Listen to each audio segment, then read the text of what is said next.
Hey everybody, Montreal makes a big trade today. Montreal traded center Sean Monahan to the Winnipeg Jets for a 2024 first and a conditional 2027 a third if Winnipeg wins the cup.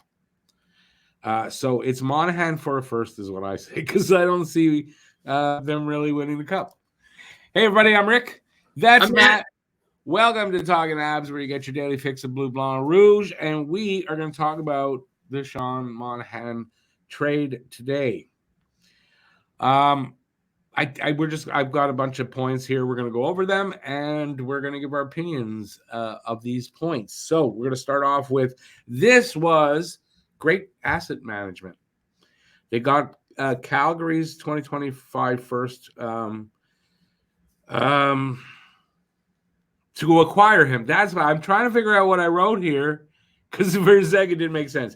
They got a first round pick to acquire Monahan from Calgary, and they still have, or they just got another first round pick to trade him away. So that's two first round picks. There's something else involved there that we both can't remember in the back and forth with Monahan, but it's great asset management.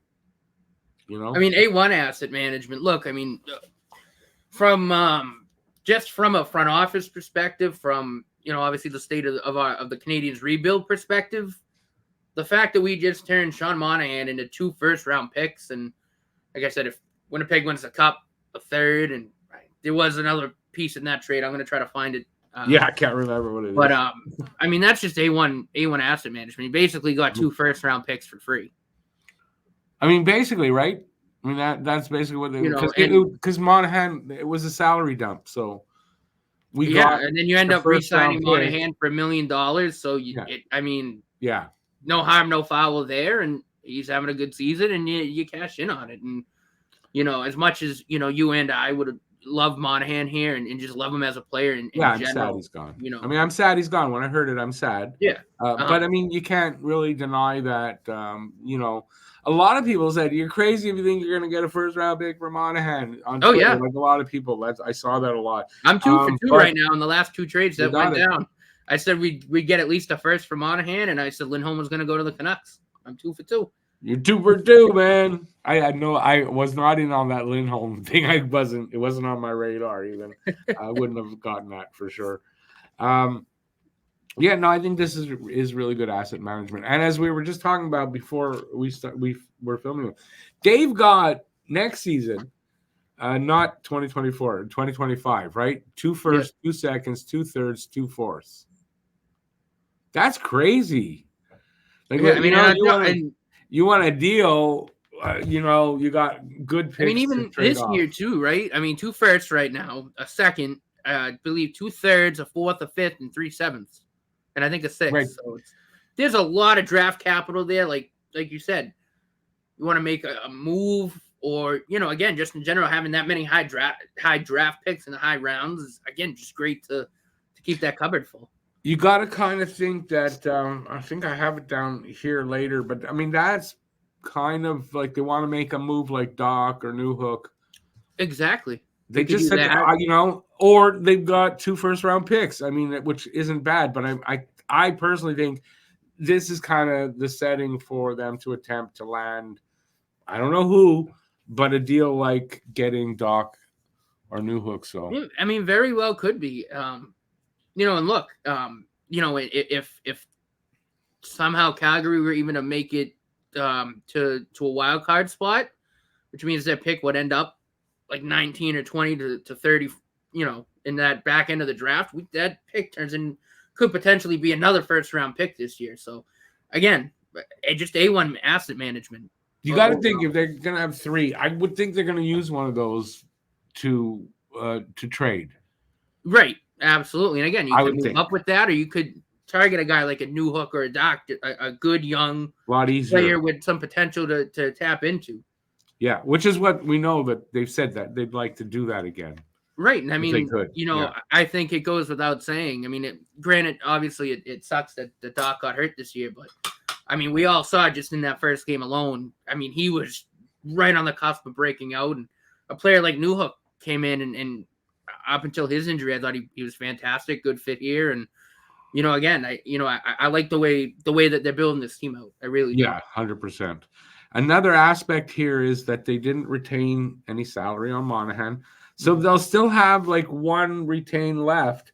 And you got to believe that if they're going to be able to trade a Jake Allen, or I mean, some people are saying Savard, they're going to need that one retain they have left, because I don't see how they're going to move Allen. I don't think they're going to move Savard. I don't see how they move Allen without that. No, I agree, and I didn't think that they'd have to retain salary in a Monahan trade. Yeah, no, that, you know what, you would think that, but I saw a lot of experts talking about that, like writing it, reporting on Twitter like that, saying that they thought they'd have to retain 50% to make a deal happen. On Monahan? Yeah, on Monahan. I thought the same thing. I mean, honestly, I think it depends on where he would have ended up, but I think, Hughes and Gorton have also said, unless necessary, they didn't want to have to retain money, and they probably said, look, he's making $1 million. If, there's got to be a team there it's that actually 780 something left. Right. Which again, I mean, it wouldn't have been a lot to retain, but if you don't want to use a retain spot if it's only for a half. No, exactly. For a small amount like that. Yeah. When you might need it for the big, a contract that will be hard to move without retaining. Oh, exactly right. Yeah. And again, I think this is another example of the way that Hughes and Gorton have done business. Right. Yeah. Good on them. Just thinking ahead and thinking in the now. And it's phenomenal. So after the huge haul for Lindholm, it was Wednesday night, I think, right? Correct. This feels a little underwhelming, gotta say. For me, it felt a little underwhelming, but I do feel a first for Monahan was a good return. His injury history has got to be why this was less than Lindholm. I mean, maybe not. I'm going to just leave it with that. It was probably why it was less than Lindholm. The reality of that now is one bad hit could end Monahan's season, right? He's got the injury history. It could end the season. So waiting till the deadline to move him was risky, or was riskier than necessary, especially since they got their asking price, because their asking price was a first-round pick. Right. No, so and I think that makes sense. Price. That, I do think Monahan's injury history definitely played a part. Had to have. Which, and I agree, I would have liked to maybe see something, maybe another pick or maybe a low-end prospect or something like that. But yeah, I mean, I think at the end of the day, again, I can't put it in, say it any better than, I do think it's a good return for Monahan. And I think it's fair value. Ken Hughes was able to get what he wanted. Winnipeg got a center that they needed. And, I'm definitely still going to be rooting for Monahan. He's a player I've definitely rooting for the rest of his career. Class act. Absolutely love him. Yeah. As a player, as a human, just a great guy. And, I wish him the best. Yeah, no, absolutely. Absolutely. And, just because for Lindholm, they got such a big haul. And I know there were fans out there, and we talked about it on the podcast. We did. That what a huge haul Montreal could get. But, I don't think Kent Hughes would have made this deal for a first-round pick if he thought that he could get more than that. Right. And again, that salary retention probably came into it too, if he wanted to, say if he was in negotiations with maybe another team, like I think there was. I know they were rumored for a while. I think they were, and they wanted salary retention is kind of what I saw. So I don't know if that's valid or not, but that's probably the case, is that other teams wanted salary retention.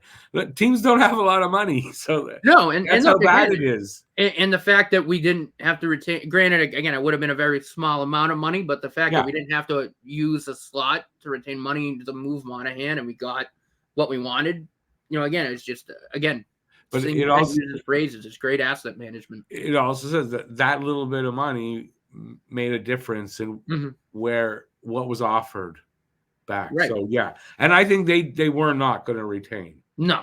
So any teams that was like, you got to retain, we're not dealing with you. And Winnipeg obviously could afford it, and has the need. All right, let's move on to well, just this here. Why did they trade Monahan, not resign? We've talked about that. Here's what Hughes said at his press conference after the trade. We know we're a better team with Sean Monahan, but we don't have enough clarity in our future to offer him a reasonable contract.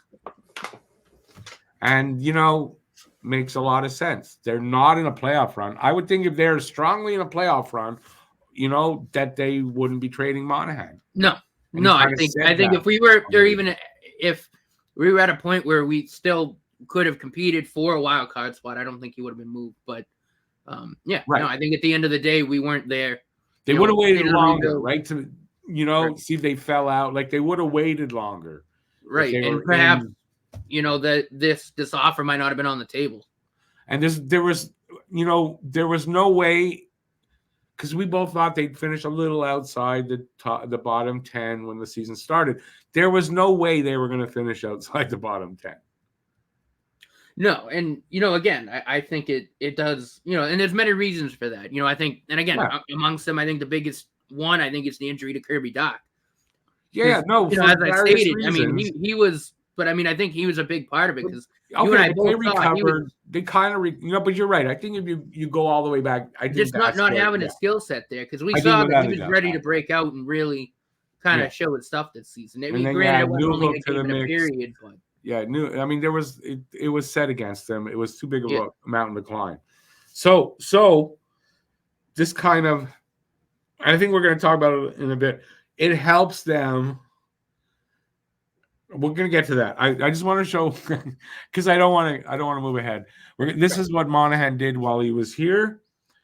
Just before we go on to questions that I have about this trade, Monahan played 74 games for Montreal over 2 seasons and had 19 goals, 33 assists, 52 points. And if you prorate that to 82 games, it's about 56 points. Yeah. In the season, which, his injury history, when he was coming off of it and everything, it's right in his wheelhouse. Yeah, it's right about in his ballpark. Yeah, and his face-off numbers, again, we're up in the the upper echelon of the league. Yeah, he didn't suffer from at the dot, but I mean, those points, that's right about and considering no, I think he had a slump at somebody, like there was a slow part of the season. Right. They could have been better, but it's right in where he normally slots in there. Anyway, I just wanted to throw that up. That's what he got while he was here. Okay, questions I have, and I think they're important questions. Who'll be the number 2 center? Now, Evans, is Newhook ready to return? Is another trade in the works? So I do know that Newhook is pretty close, and Ken Hughes did mention that in his presser. He is skating. I did see that some excerpts I read from it, and by all means, when you're watching this video, if you haven't watched the presser or just read about it, please, I encourage you to do so because there's a lot of great information there. Well, we'll get into that a little more here, but definitely a good watch. Oh, definitely. But I mean, I think I heard the name that I heard him mention Condada, so I imagine Condada. I did see Condada did just go back down, but you got to think he's got to be coming up. It's because of the 9 days off, right? I think that's it. 9 days off. Why should he sit? He should be playing in the right. No, I agree. I think he's definitely he'll definitely come back up right after the All-Star break. So you got Condada. I don't know till Newhook. They'll fill in. You can call Stevens back up and have Evans play second line for a few games. At this point, it doesn't really matter because they're not going to make the playoffs. Not going to have that run. Right. So it doesn't matter. Right. And look, I know a lot of people do criticize Jake Evans' game because he doesn't produce where we want him to, and I do agree with that. But I do think, in terms of the other facets of his game, his defensive ability and his face-offs. Yeah. I do think he can slide into that kind of mid-6 center role, at least for the rest of this season, where we're being short right now. I don't think it's a detriment if he has to play up there. Because I think he can. No, I mean, he'll be the 3rd line center once Newhook's back. But if Newhook fails, I don't know. That's a question, though, for later, and they don't. But I mean, again, it's until obvious Newhook move. gets back, like I think Jake Evans is more than capable. Of Yeah, handling I think that that's how they're schedule. going to go with it. I don't think there's going to be a trade to acquire anybody because it I doesn't make agree. sense to. Right? No, it doesn't. Yeah, they can fill in, and then we'll talk about it in my summation why I think it doesn't make sense for them to do it. Okay, for me, I think it's a bit of a blow to Slavkovsky and Suzuki, and it's a huge loss of veteran leadership. So, how do they make up for that loss of veteran leadership, and how do those two guys handle it? Do you think? It's a great question, and we did kind of touch on it a little bit on the pod, and I think it, in a way, it will sort of hurt Slav and Suzuki, but I don't think as much as people might think. I do think Suzuki's matured a lot, since he's become captain, and he still has some work to do, but I think he is a very good leader in that locker room. Yeah, and I think Suzuki learned a lot from Sean Monahan, and I think too, you got to think possibly in a way that maybe he was sort of ready to take that jump in leadership. The fact that they moved him, but I think Slavkovsky also. I mean, there's other good veteran guys in that room, but I do think we could see. I mean, and maybe for a couple games anyway, we'll definitely see his presence be missed. But yeah, I think overall, no, for sure, rest of the season, I think. Oh yeah, but I think overall, I think they'll be all right. Like I said, I think there are still good veteran leaders there. But yeah, I mean, sure there are. I'm really interested to see Suzuki in more of a taking on more of that leadership role. But I think he's going to have to. I mean, it's, and even as at center, I don't know how many games it's going to be with Evans at number 2 center, but they ain't going to be pretty, in my opinion. How do they make up for the veteran leadership? I think, like you say, there's guys there. Yeah, I mean, I think Mike Matheson is a great veteran leader in that locker room. As much of a bonehead that Gallagher can be at times on the ice, he's also a very good leader, and especially again with Gallagher, because he's been in Montreal so long too. He's I think he's, in terms of like the younger guys, adjusting to obviously just being in Montreal in general, but again, just adjusting, to the team. I think having him there is, again, another very good leader. Yeah, I think so. Yeah. Now for Slavkovsky, for me, I think they just they're going to move him back up to the first line. Doesn't make sense for him to be playing with Evans. He's got to go back up to the first line. Yeah. So that baffled me when they moved him down.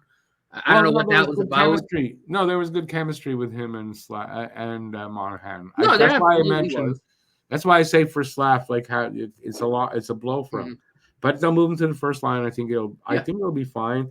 How does Suzuki? I don't. I'm sure he's gonna miss Monahan, and he's in Toronto, so he doesn't even really get to say goodbye to him. Which but I mean, I think he's tough enough. He's going to handle it just fine. I would have preferred to keep Monahan partially for Nick, but it was not going to work out. Okay, so this could be no, I think I talked about this. Yeah, a little ahead of time. I'm not going to go back to that. Possibility of signing Monahan as a free agent in the offseason is very unlikely. A lot of people were talking about that. We talked about it on the podcast, but that's a very unlikely thing to happen. He's not coming back. He's gone. If they do really good in Winnipeg, he's probably staying there. Yeah, I mean, I could certainly see it. Or he'll sign with another contender, because I think if he has a good rest of the season in Winnipeg, he's going to get signed by. If he wants to go to a contender, he'll get signed by one. I'm pretty sure. So. I wouldn't worry about that for him for that. So, I think he's not coming back.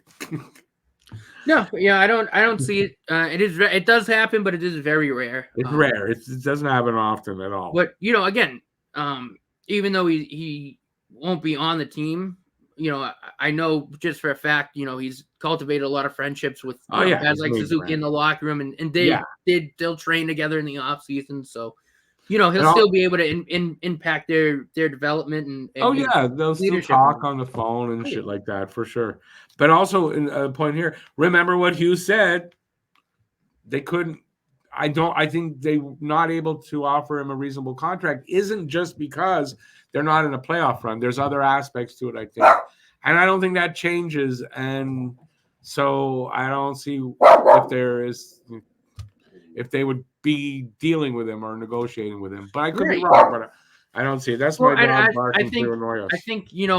I think term and term and money obviously are always a big thing in contract negotiations. But I think at this point in Monahan's career, I think both of those were definitely things that I think from a Canadian perspective and a Monahan perspective were really two different things. Maybe, yeah. I think in a way, obviously money wise, with the way with the state of the rebuild currently, and in term, and in the next few years, if there's anything that Kent Hughes and Gorton are kind of envisioning, I think they were probably at a point like money wise where think of it like this, it could have affected moves, and obviously with Monahan, you want to make sure you're going to be competitive if you're going to keep him for right. No, that's true, but think of it like this as well. Like he didn't get that big haul, partially because of the injury history, right? Mm-hmm. So Montreal's not going to sign him to a huge number or long term, and it was whether is Monahan good with that or not, right? And probably he would prefer not to be good with that, right? No, and again, and I think he, I think and that was an amicable disagreement. I had to think again because Monahan's a classy guy, and I think. Again, there's obviously no hard feelings or anything like that. Yeah, and I think at the end of the day, they both kind of knew, all right, this is the best course of action to take. Yeah, Monahan knew it was coming. When exactly, didn't know, but I'm sure he knew it was probably coming. All right, let's move on to some my summation of this. So this was a good deal for Montreal. I don't think it was an overpayment, nor do I think it was an underpayment. I think it was fair value overall, as my opinion. Maybe a way for them to tank without looking like they're tanking. Considering they're not going to make a playoff run, I think Hughes and Gordon knew they're going to finish in the bottom 10. Why not make this move a little earlier? Not take the risk of an injury for him. Make it early, and your team's not going to be as good. And you're going to have a worse record. So it improves the chance of a great draft pick and a shot at winning the draft lottery and getting Macklin Celebrini. It increases. My dog, sorry. Yeah, I agree. And one more thing. It should satisfy most Habs fans. The fans that thought they would make a postseason run should or will probably maybe should be disappointed, in my opinion. Yeah, look, and I think for you and myself, I think neither of us really thought we were going to make a playoff push or run this season. So you and I have kind of been right on that middle ground, if certain things happen, maybe, but more than likely, we're kind of going to be where we are now. And, again, I think if anything, Habs fans need to take away, this was excellent asset management at the end of the day, right? I mean, we got 2 first-round picks and a third. I just looked up it was a third. The trade from Calgary. Yeah. It was a conditional third from Winnipeg. There was nothing else from Calgary. It was just the pick and Monahan. But, yeah, I mean, at the end of the day, you get 2 first-round picks and potentially a third-round pick, for basically just taking on salary at the end of the day. And that's what we did. Me, that's great asset management. Yeah, great asset management for the rebuild. And again, I can't commend Kent Hughes enough. Yeah, you can't ask for more. No. All right, that's going to conclude as we ran way over time. Thanks everybody though for sticking in. I hope you enjoyed it. And Sean Monahan is now a Winnipeg Jet, and Montreal is going to be a little bit worse and maybe end up with a much better draft pick, though, in the 2024 draft. So that's it. If you have any comments, leave them down in the comment section. Give it a thumbs up, and we'll see you next time. Till then, stay safe out there. Peace out, and have a great day. Ciao, everybody. Thanks for watching. Oops.